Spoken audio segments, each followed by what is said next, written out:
In this video, I'm going to walk you through my 4-step process that takes any dog from reactive, completely untrained, to fully off-leash trained, and I'm going to show you the training process with a dog named Arrow. So before the training, Arrow was completely out of control. He was dragging me around on the leash. He was reactive towards other dogs. He was reactive towards wildlife. He would just totally ignore me outside. He was mostly just concerned with engaging with the environment around him. And after the training, you can see we've got complete off-leash control. Even around distractions, zero reactivity towards other dogs and towards wildlife. He wants to engage with me now. He wants to play with me. And as a result, I can give him more freedom now because I can trust him to make good decisions on his own. So how do we get there? How do we go from not even being on the same planet to becoming a highly functioning team unit? How does that happen? Well, a lot of people, when they see that before and after picture, right, they think, oh, what's the one thing you did? You know, what can I do to get that right there? What's the one thing I need to do right now? What tool did you use, right? And when you think like that, you're already thinking in the wrong direction, because it's not the result of any one or two things that I did. It's the result of hundreds of little things that I did, hundreds of micro interactions that create that outcome. And in this video, I'm going to show you what that real process is like. If you truly want to take your dog all the way there, I'm going to show you what it takes to get there. And I'm going to show you how we take dogs there. So now let me walk you through our 4-step process for making this happen. So these 4 steps all happen simultaneously. You work on all these things at the same time, okay? A big mistake people make is they try to solve these things in isolation of everything else. And if you think of your relationship with the dog as just the sum of your interactions, you realize that everything is connected. You say how you train your dog is going to affect their behavior in the house. Their behavior in the house is going to affect how you address their behavior problems outside of the house. You see, they're all connected with each other. A lot of people, they're like, I just want to fix my dog's reactivity. It's like, bro, you can't even play with your dog. You have no training and your house is on fire. You see, like, it's not going to happen. All of these things are connected with each other. That's why you work on everything at the same time. All right. So I just want to throw that out there. All these things happen simultaneously. So at first, the dog has absolutely no freedom. Zero. None. Over time, the dog will slowly earn more freedom as they prove they can handle that responsibility. You see, a lot of people get this backwards. They start out giving the dog absolute total freedom, and then they have all of these bad behavior problems, right? The dog is all doing all these bad behaviors. The dog doesn't know they're bad. The dog is just doing what dogs do. You see? You expected them to know the difference between a good behavior and a bad behavior, but dogs just do what dogs do. You see, it's silly to blame the dog for doing things that come naturally to them. And so it's your responsibility as the owner to guide and shape your dog's behavior. In the same way that you don't expect your 4-year-old to make great choices inside the house on their own. No, of course not. You see, it's the same with dogs, but for some reason, people don't see it that way. All right. So at first, we give the dog zero freedom, absolutely none, absolutely none. And then over time, we slowly give them more, and we shape and we guide and we show the dog what behaviors we want and what behaviors we don't want. So here's what that process looks like. At first, it's just crate training. All right. So getting your dog crate trained, getting your dog comfortable staying inside the crate, utilizing the crate as a management tool inside the house to prevent your dog from learning all of these bad behaviors. You see, for the first week, Arrow was just inside of his crate in the house. That's it, just in the crate.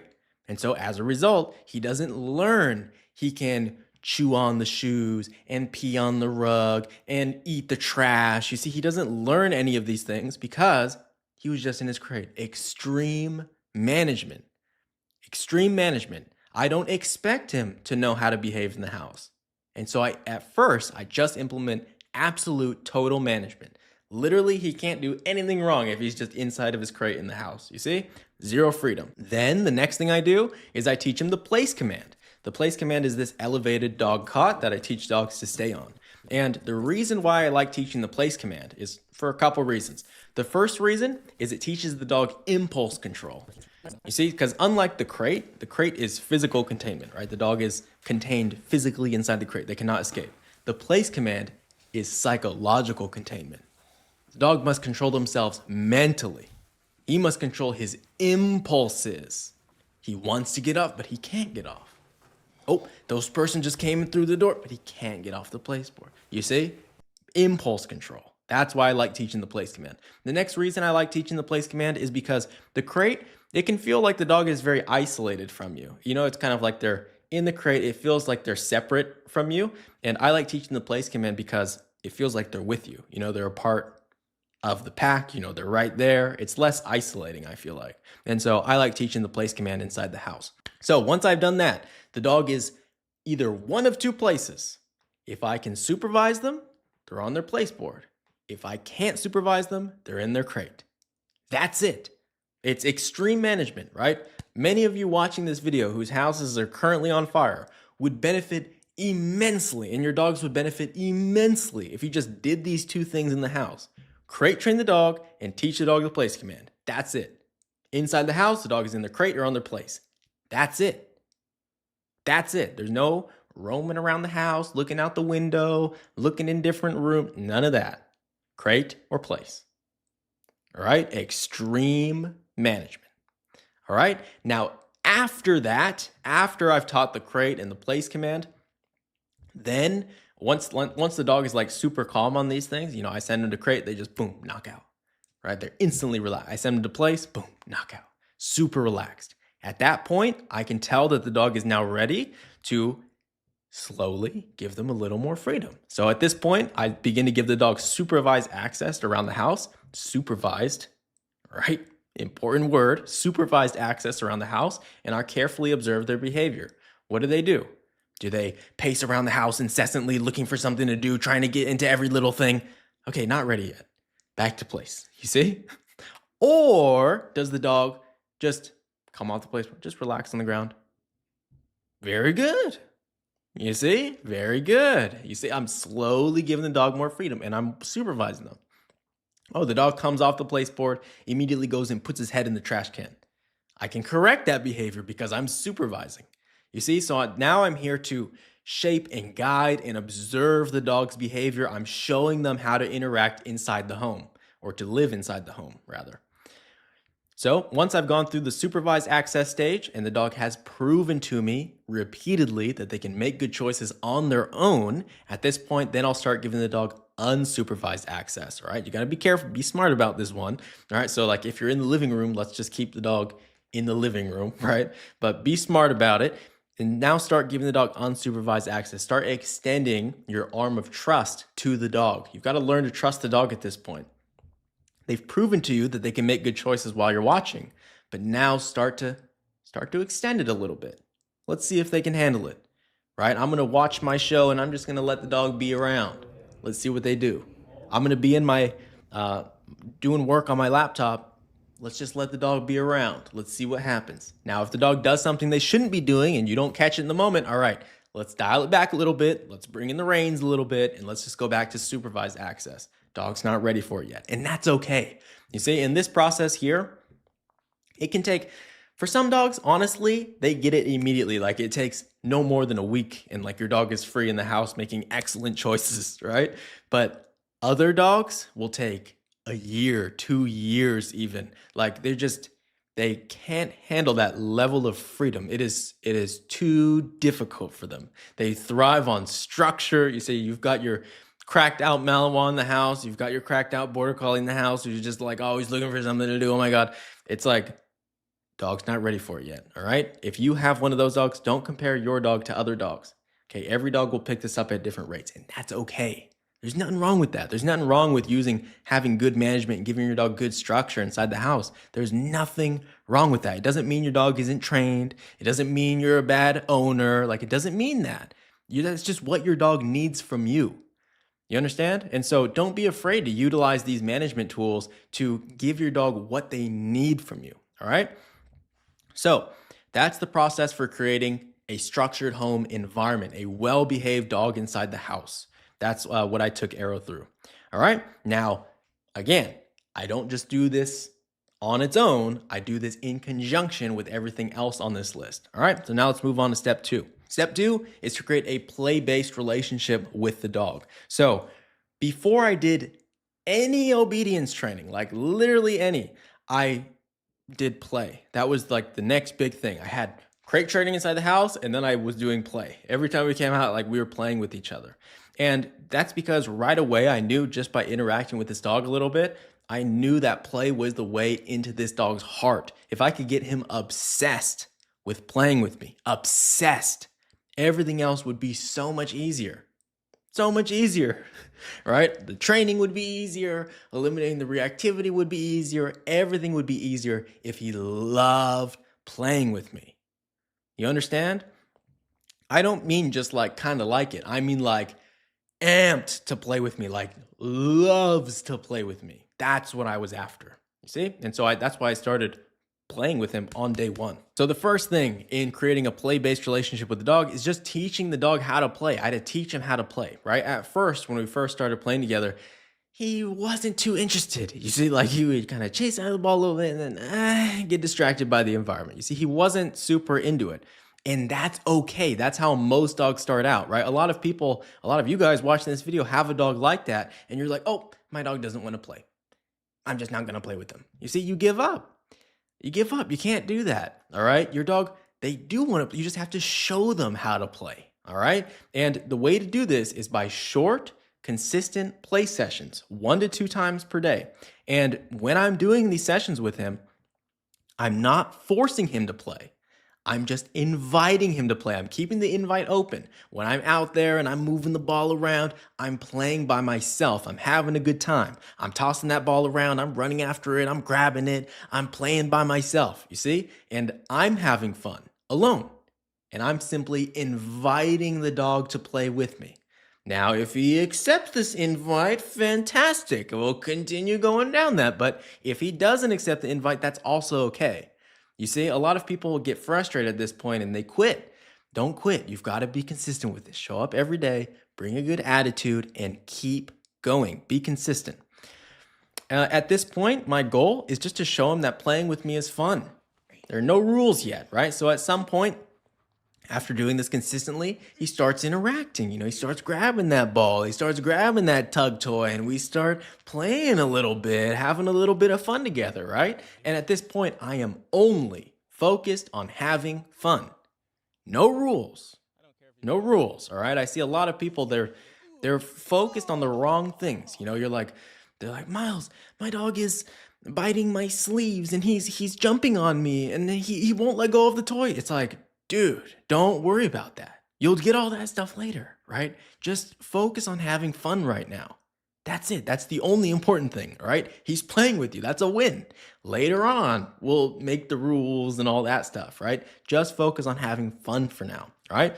And what I want to see is I want to see that, like, when we come outside in the backyard and I'm like, you ready? And he's looking at me. He's like, oh, are we gonna play right now? You see, he's looking forward to it. That's the mindset I want him to be in. All right. Now, the next thing, once I've got that mindset and he's learned playing with me is fun, he enjoys it, the next thing I do is I start teaching the games, fetch and tug. And at this point, I just want to start teaching the objective of the games and as well as the rules of the games. This is where I start teaching the rules. I start setting some boundaries in the play. Okay, you're not allowed to jump on me in the play anymore. Say, okay, now when I say out, you have to let go of the toy. You see, so you start slowly adding some rules in there. But be very careful not to flood the dog with rules, all right? I want you to think about it kind of like if you're teaching a little kid to play soccer, right? Teaching like a 4-year-old how to play soccer. Are you worried about offsides and out of bounds and like, are you worried about this stuff? No, it's like they're 4. They're just like running around. Like half of them aren't even aware of what's going on. You see like 2 kids are chasing the ball. Like no one even knows what's happening. They're dribbling into the wrong goal. You see like they're all over the place, but no one's focused on that. Nobody cares. Nobody cares. Like everybody is just focused on making sure the kids have fun. That's it. You see? And as the kids get older, As they mature, as they develop, as they learn that playing the game is fun, you slowly add more and more rules. You see? And when you do that, the game starts to become more complex. It starts to become more competitive. It starts to become more fun. You see? But at first, you don't start out with all those rules. You start out fun, no rules. And then you slowly build up from there. It's the same with the dog. And then you can also start adding obedience into the games for complexity and impulse control. All right? So that's basically the play process, guys. And the reason why play is so important is because play is one of the few times you get to really interact with the dog as an equal. Right? In the context of obedience training, it's not like that, right? Like obedience training is like, I'm telling you to do this thing, you have to do it, right? It's very just like you're in a clear position of authority over the dog, right? Whereas play is completely different, right? You guys are both players playing with each other. You guys are showing up on the same level, excited to play the same game. You guys are learning how to communicate with one another. You see, you're learning how to communicate with the dog non-verbally. You're improving your skills how to read the dog.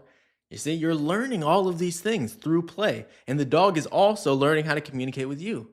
It's so powerful, guys. And not only that, but it's fun. Okay, it's fun. The dog has to, that's another thing with play, right? Is you can make your dog do obedience training. You can make them heel and make them come and make them sit.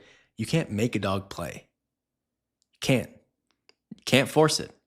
The dog has to want to play. They have to choose to play. Out of everything else that they could possibly be doing right now, they have to want to play with you. And that's why it's so powerful. That's why play was literally the first thing I started working on with Arrow. Like after I did crate training and stuff, the same day I'm just focused on play. That's it. No obedience. I don't care about obedience. I can do all that stuff later. Play. Can I get my way into this dog's heart? You see? And then the last step is just to play every single day. Keep building on it. The more you play the game, the more fun it gets. And observe the dog. Pay attention. Notice what they like and what they don't like. Play longer. Play harder. You see? Play every day. All right? So that's creating a play-based relationship with the dog. And again, guys, just as a reminder, this doesn't all happen in isolation. All of these steps happen simultaneously together. So the third step is off-leash obedience training. All right? I believe that dogs need to be dogs. Okay? Dogs need to be dogs. They need to do dog stuff. And I am a true believer that all dogs need to be off-leash. They need to explore, they need to sniff, they need to pee on stuff, and they just need to be dogs without being tethered to you. All right? They can't just live their life tethered on this 6-foot leash or a 30-foot long line, just tied to you. They need freedom. They need to be away from you. They need to explore. They need to roam around. They need this. But they also need to be under complete control. You see? And off-leash training is a non-negotiable for me. And the reason it's so important is because when you have that off-leash control, you can give your dog that freedom. You see? It's so important that you have both. Like, you have the off-leash control, and as a result, you can give your dog the freedom. So many people, they try to do like one or the other. They try to like just make control. I just want to control the dog's behavior, but they literally don't give the dog any freedom, right? They go out for a walk. The dog is in a heel position the whole fucking time on the walk. No, that is not the purpose of training. That is not the purpose. You see, or you go the other extreme. My dog has no control and I just let him off leash. That is not smart either. You see, your dog is going to learn all of these bad behaviors, unproductive behaviors. They don't know they're unproductive though. Your dog is just being a dog, but your dog is operating now in the world without you there to guide them. You're not there to guide their behavior. You're not there to shape their behavior. You see, it's just like having a toddler and just allowing them to be free and not parenting them, not guiding them. You see, the dog needs you there to guide them. They need you there to set those guide rails for their behavior. Hey, do not do this. Do not do that. You see, you cannot do that.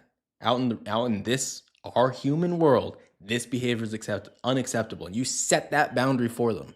And now they know, oh, my behavior has to be within these walls. Great, I have all of this freedom within here. You see, you have to be willing to set those boundaries for your dog. And that's what off-leash obedience training is. Here's the process for it. It's very simple, guys. Here's all of dog training, really. All we do is we teach stuff in a low distraction environment. Okay, we teach the dog how to sit, how to come, how to heel, all of that stuff in a low distraction environment like your backyard or inside of your house, all right? Your driveway, super low distraction. Then we do that stuff on the walk. That's it. That's literally all of dog training, all right? At least that's how we do it. Like we just teach stuff in a low distraction environment. Then once the dog knows it, we do it on the walk. That's it. And then we just walk places. That's it, guys. It's very simple stuff, all right? And so here's what the process looks like. The first thing we teach is we teach the dog how to walk on a loose leash, all right? That's really the foundation to everything. Like if the dog is pulling you on the leash, you don't even have control of the dog mentally. Like you're not even in the dog's head if they're allowed to pull on the leash, you see? So the first thing we do is teach them that leash pulling is not an option. You have to pay attention to where we are in relation to you. Now we're inside their head. Now we have room for more learning to come. So the next thing we do is we start teaching the basic commands. We start teaching the sits, the downs, the place command. You see, it's just all happens simultaneously, right? Then the next thing we do is we teach the heeling, which is when the dog is walking right next to you, right? So loose leash walking is the dog is on a 6-foot leash and they're just around you. They just know they can't pull, right? So they can do whatever though. They can be ahead, behind, spin around in circles, like smell stuff, pee on stuff. It doesn't matter. They just can't pull. That's it. Heeling is when the dog is walking right at your side, like they're glued to your hip. No smelling, no sniffing, no peeing. They are glued right in that position. And heeling is a very important command for later, especially in the context of off-leash training, but it's what we use when the dog is off-leash. We need to walk past people, walk past dogs. It's a very, very powerful command. And there are two parts to it. We've got the entry and we've got the heel in motion. The entry is just getting the dog into the position, and then the in motion is actually heeling as we're walking and doing the right turns and the left turns and the fast and slows and all that stuff. So that's the heeling. Next thing we do is we teach the recalls. We teach the dog to come when called, and we do that on a 30-foot long line, again, in a low distraction environment. All right? So we teach all this stuff, guys, in low distraction environments, just in the backyard, just in your driveway. If you're in an apartment building, you do this in your parking garage. You see, just low distraction spots. And teach your dog this stuff. Teach it. Teach it with the leash, teach it with the food, you see? And that's it. You just teach the behaviors in low distraction environments. Then, once the dog knows all that stuff, the next thing we do is we condition the e-collar. The e-collar is a necessary tool if you want to give your dog off-leash freedom safely, all right? Because it's the only tool that allows us to apply and release pressure at a distance. And the way we use the e-collar, guys, is the exact same as the leash, okay? And that, it sounds confusing to people who don't know how it works, but literally you use the e-collar the exact same as a leash. There is no difference at all. Like it is the exact same, not similar, the exact same.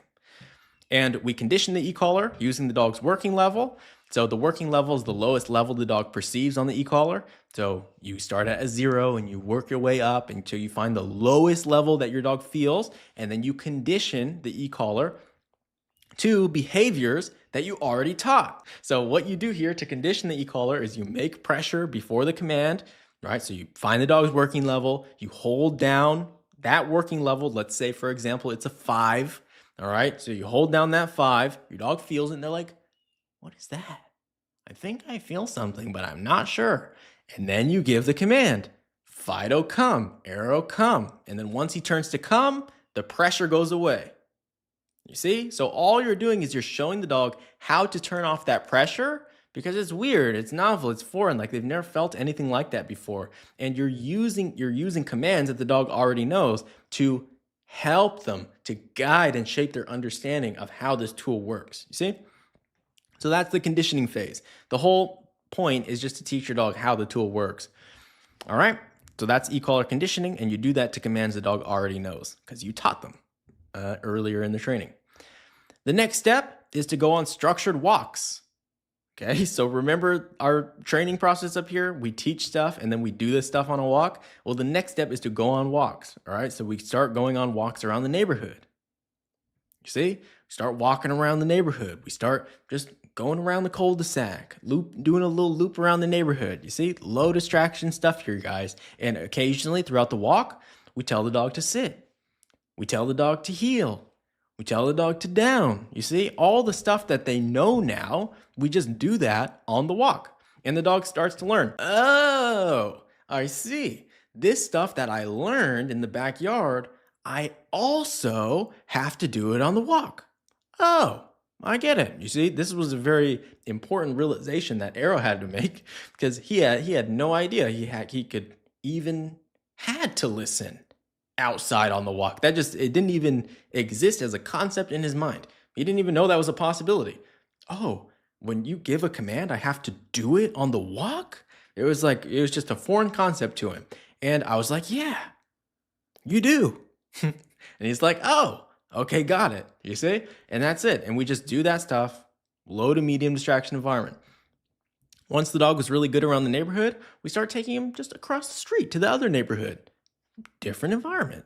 You see, we start taking them to that low distraction, medium distraction park nearby.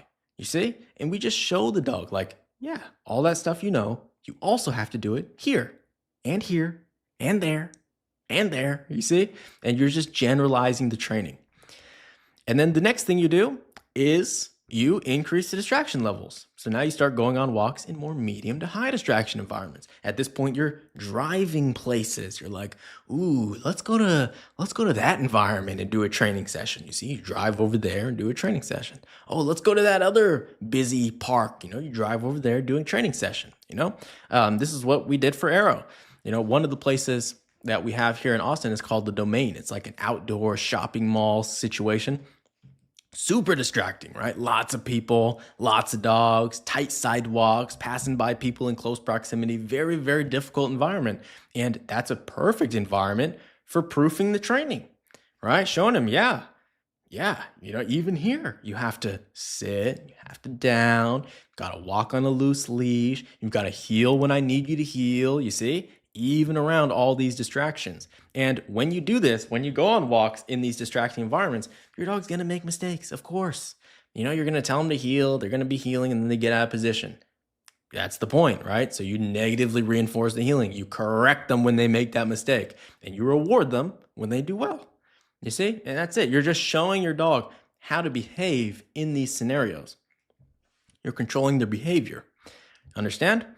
So that's the process there. You just go on rocks in progressively more distracting environments. And the last step of the training is to take off the leash. You see, but notice how it's the last step. You see, this is another thing a lot of people don't realize about off-leash training. Most of the training happens on a leash. Most of it, almost all of it happens on a leash. The taking off the leash is like literally the last step of the training.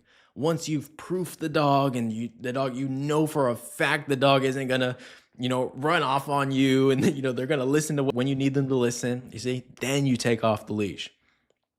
And that's the very last step. And for here, when you're taking off the leash, you wanna start out in low risk, low distraction environments. So like around your neighborhood, let's say, or around a low distraction park. That way your confidence is higher because it can be very nerve-wracking to take off the leash for the first time, right?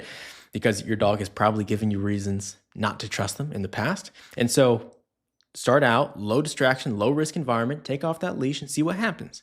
What you'll probably notice is your dog is the same. Your dog is the same, right? And it'll feel really good taking off that leash. Like it'll feel really good. Like the feeling of taking off your dog's leash for the first time is nerve-wracking at first. You're very nervous and you're catastrophizing everything in your mind. And then you take it off and you see your dog. You observe them. You see them walk around off leash. You see them notice they're off a leash. All right, you see them go over to that tree and pee on it and explore around in the woods, and you just see it right in front of you. And it's such a good feeling. Like, I can't even describe it. You have to, it's one of the things you just have to experience yourself, but it's such a good feeling to extend that trust to the dog, right? Just show them, like, I am trusting you here. And then seeing them handle it. It is a beautiful thing. And you get to see them off leash around. You get to see them just running around, being dogs. You put them into a down, boom, plop into a down. Wow. It's like, holy shit. Like, all of my training, like all of the work that I did before, it's like finally coming together. And then you release them. Nice, right? Call them into a heel, boom, pops right into a heel position. They're healing with you. Okay. You release them, boom, now they're off leash again. It's a beautiful thing to have that level of control. It is, because it like, when you can see that in front of your eyes, you're like, dude, we can do anything. Like, you feel comfortable, like you feel confident. You're like, we could actually go on that hike. Like, we could do that. I can bring my dog on this trip with us. I can bring my dog with me.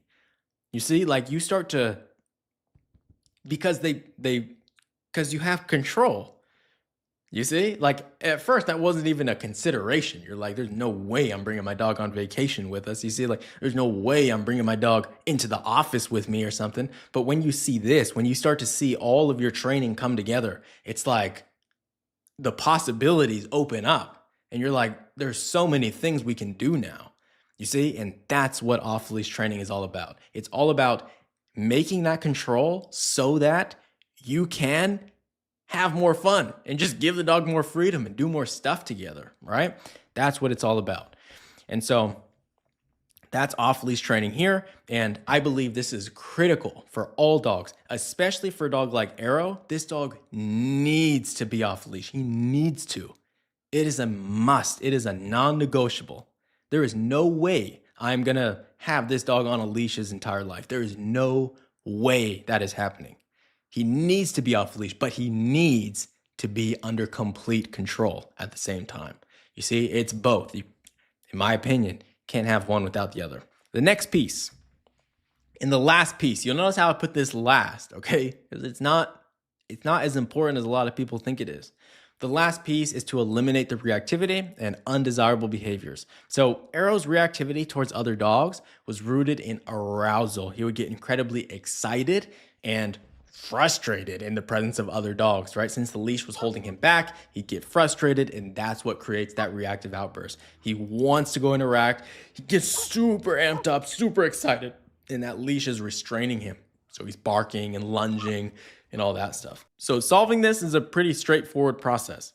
So the first step is just to make it good to be good and bad to be bad.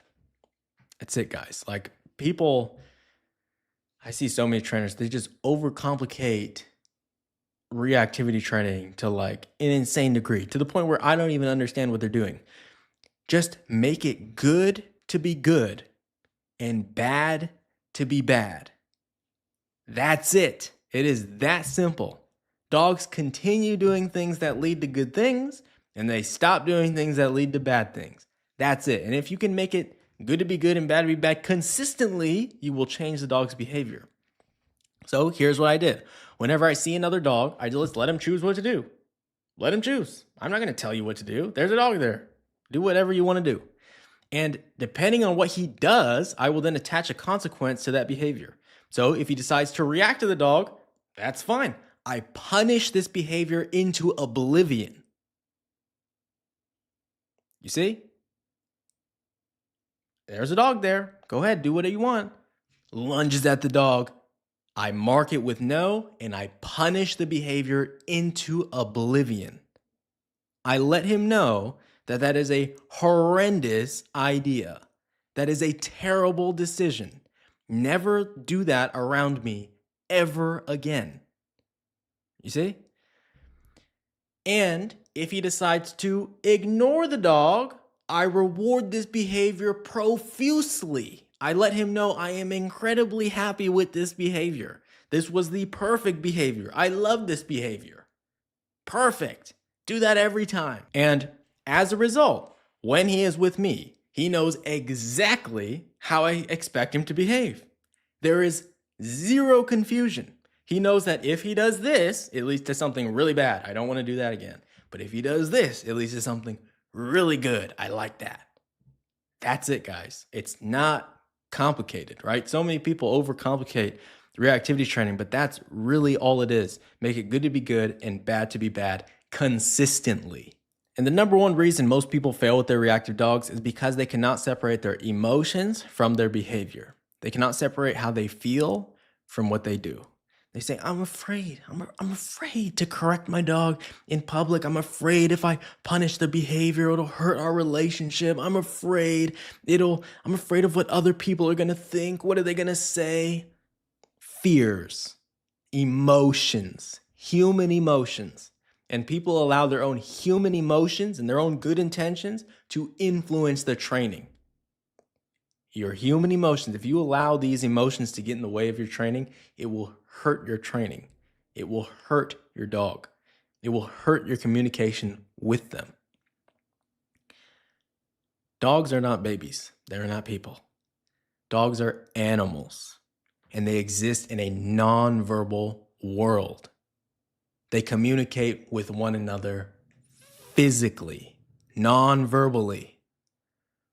You understand? They don't understand your emotions and what you're thinking and what your intentions are. Physical, real, tangible consequences, both good and bad.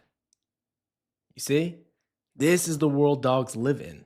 They don't live in this human world that you've constructed in their mind, in your mind for them. See? I enter their world and I communicate with the dog in a way that they understand, in a way that's clear to them. It has nothing to do with me.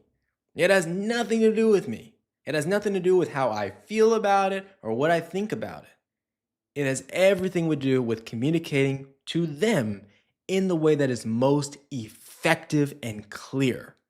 Because in my opinion, that's the most fair thing you could do to the dog. You see? And as a result, they learn very quickly. All right, so that's the first step. Just make it good to be good and bad to be bad. The second step is to desensitize him towards other dogs by doing obedience around them and playing around them. So what I would do here is I would just take him outside of dog parks and we would just train on the outside. Like we'd do obedience, we'd play together, like we just work together outside there. And what he's doing there is he's just desensitizing to the presence of other dogs. Instead of getting all super riled up and excited, right? It's just kind of like, oh, there's dogs there. Is what it is. You see? And it doesn't happen overnight. You've got to go back repeatedly again and again and again and again and again and again. And over time, you start to see a huge decrease in the dog's emotional response towards the other dogs in the environment. All right? The dog starts to they're just dogs. They're not good or bad. They're just dogs. See? And that's what I'm looking for. All right. So that's how to eliminate reactivity and undesirable behaviors. It's very simple, guys. And it's way easier. Here's another pro tip for you. It's way easier to get rid of undesirable behaviors if the dog loves and respects you. Okay. Most of you watching this video don't have that. And that's why you struggle. And that's just the truth, guys. And that's also the reason why we don't focus on eliminating the bad behaviors in the beginning. Your relationship with the dog is way more important. You see, when we start training, we're not focused on eliminating the reactivity and eliminating the bad behaviors. We're not focused on that at all. You see, it's not the priority. At first, we just create structure in the home. And then we create a play-based relationship with the dog. And then we start doing some obedience training and teaching the dog some of the basics and learning how to work and communicate together. Then once you have that and you go to eliminate the bad behavior, it is so much easier because you know how to communicate with them. The dog loves you, like truly. And when you show them like, you cannot do this, it's like, okay, I got it. Good job, man. You see, it's like, it's a lot more clear than if you just try to just punish away the bad behaviors right at the beginning.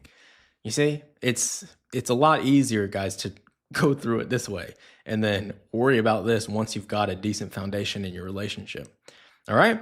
But that's the process, guys, for taking a dog from reactive untrained to fully off leash trained.